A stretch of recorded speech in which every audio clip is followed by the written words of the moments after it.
Here is the Ayodhya Dham junction being inaugurated by the Prime Minister. Let's just listen. नाम दिया गया था, वो मुख्य स्टेशन हुआ करता था। अयोध्या बहुत ही छोटा स्टेशन, केवल 3 रेलवे लाइंस हुआ करती थी। अब उसको दोगुना करके 6 लेन का किया गया है और इस वक्त वहां पर जो प्रदर्शनी लगाई गई है रेलवे स्टेशन के अंदर, उसका अवलोकन करते हुए प्रधानमंत्री नरेंद्र मोदी आपकी टीवी स्क्रीन पर इस वक्त भारतीय रेलवे के जो कीर्तिमान हैं उनको भी दिखाते हुए कैसे अलग अलग तकनीक के जरिए भारतीय रेलवेज अपने नए विकास पथ पर आगे बढ़ रही है और अमृतकाल में भारतीय रेलवे की क्या यात्रा होगी उसका एक अवलोकन इसी रेलवे स्टेशन पे भव्य टर्मिनल के एक हिस्से में किया जा रहा है, जिसका अवलोकन इस वक्त प्रधानमंत्री नरेंद्र मोदी कर रहे हैं। जैसा कि आपको पता है कि उत्तर प्रदेश में अभी तक के इतिहास में पहली बार रेलवेज का 100% इलेक्ट्रिफिकेशन किया गया। इन सभी कीर्तिमानों की जानकारी प्रधानमंत्री को दी जा रही है और कैसे नए कोचेस का निर्माण किया गया है। आपको याद होगा नरेंद्र मोदी DLW जो डीजल लोकोमोटिव वर्कशॉप है, वहां प्राचीन संस्थान है इंजन निर्माण का, स्वयं काशी की धरती पर कोच फैक्ट्री है, उससे भी आप परिचित होंगे, जिसको इस सरकार के दौरान किया गया और वहां बड़े पैमाने पर इन्वेस्टमेंट 100% इलेक्ट्रिफिकेशन किया जा चुका है। चौड़ी प्रदेश में जो ब्रॉड गेज बनाने का काम है, ब्रॉड गेज कार्य किया जा चुका है और रेलवे स्टेशन का जो मॉडल है वो देख रहे हैं। पहला चरण जो है वो आज लोकार्पण किया गया, अभी किया जाएगा 5 गुना विस्तार, क्योंकि उम्मीद यह की जा रही है कि जैसे महाकाल कॉरिडोर बनने के बाद वहां की यात्रियों की संख्या में, पर्यटकों की संख्या में भारी वृद्धि हुई।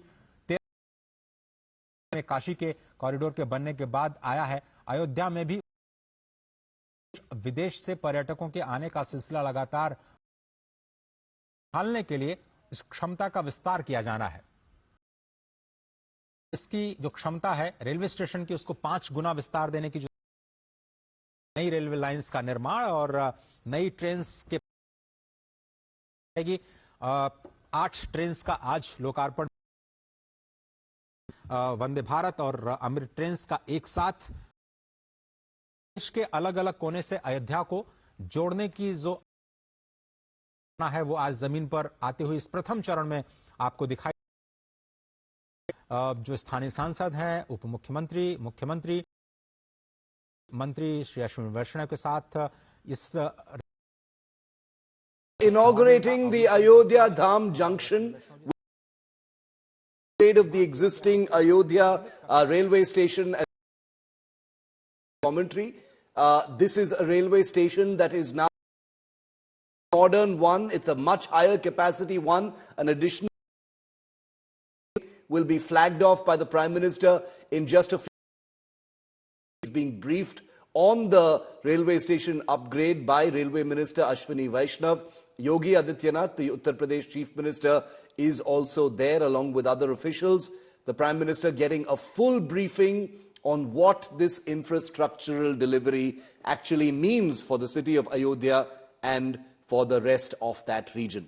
Now, the train being flagged off will have India Today's Milan Sharma on board, and we'll have her live with us in just a moment, because the Prime Minister, from where he is in these live pictures, will be stepping onto the platform in a moment from now to flag off the Vande Bharat train. Now, the Vande Bharat train network is something that the Modi government has taken very, very seriously.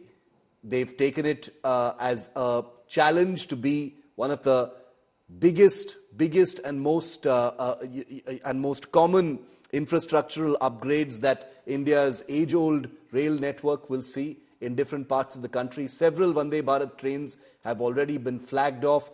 Highly symbolic that a Vande Bharat train now from Ayodhya that will travel today at least till Gorakhpur is being flagged off by the Prime Minister. So the railway station being inaugurated by the Prime Minister. In a short while from here is the airport, the Ayodhya Dham airport, which the Prime Minister will also be inaugurating, after which there will be a first flight.